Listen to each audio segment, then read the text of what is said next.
শিয়ালের গল্প। এক গ্রামে একটি বুদ্ধিমান শিয়াল বাস করত। শিয়ালটি তার চতুরতা এবং বুদ্ধিমত্তার জন্য অনেক পরিচিত ছিল। যদিও গ্রামের মানুষ এবং অন্যান্য প্রাণীরা তাকে খুব একটা পছন্দ করত না, কারণ সে সুযোগ পেলে সবাইকে ঠকিয়ে নিজের লাভের জন্য কাজ করত। একদিন শিয়ালটি বনের মধ্য দিয়ে হাঁটছিল। হঠাৎ তার চোখ পড়ল একটি মুরগির খাঁচার ওপর। খাঁচাটি গ্রামের এক ধনী কৃষকের ছিল। শিয়ালের চোখ জ্বলজ্বল করে উঠল। সে ভাবল, আজ আমি পেট ভরে মুরগি খেতে পারব। কিন্তু খাঁচাটি শক্ত তালা দিয়ে বন্ধ ছিল এবং শিয়াল জানত যে এটিকে খুলে ফেলা সহজ হবে না।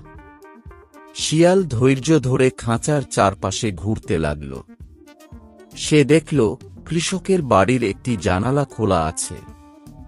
শিয়াল চতুরতার সঙ্গে সেই জানালা দিয়ে বাড়ির ভেতরে ঢুকে পড়ল। বাড়ির ভেতরে একটি মাংসের বড় টুকরো দেখল শিয়াল। সে চিন্তা করল, যদি এই মাংসটি চুরি করে খাই, তবে আমাকে আর খাঁচার মুরগি ধরার ঝামেলায় যেতে হবে না। শিয়াল চতুরতার সঙ্গে মাংসটি মুখে তুলে নিল। কিন্তু হঠাৎ বাড়ির কুকুরটি জেগে উঠল। কুকুরটি শিয়ালকে দেখে চিৎকার করতে শুরু করল। শিয়াল ভয় পেয়ে দৌড়ে পালিয়ে যেতে লাগল। তবে পালানোর সময় মাংসটি তার মুখ থেকে পড়ে গেল। বনের মাঝখানে এসে শিয়াল হাঁপাতে হাঁপাতে ভাবল, আমি খুব লোভী হয়ে গিয়েছিলাম। কেবল মুরগির জন্য অপেক্ষা করতে পারতাম। এখন না পেলাম মুরগি, না পেলাম মাংস।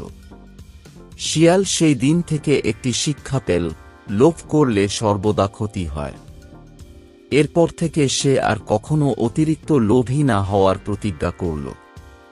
তবে তার চতুরতা কখনো কমেনি এবং সে নানা কৌশলে নিজের জন্য খাবার সংগ্রহ করতে থাকল। এভাবেই বুদ্ধিমান শিয়াল তার জীবনের শিক্ষা পেয়ে আরও চতুর হয়ে উঠল।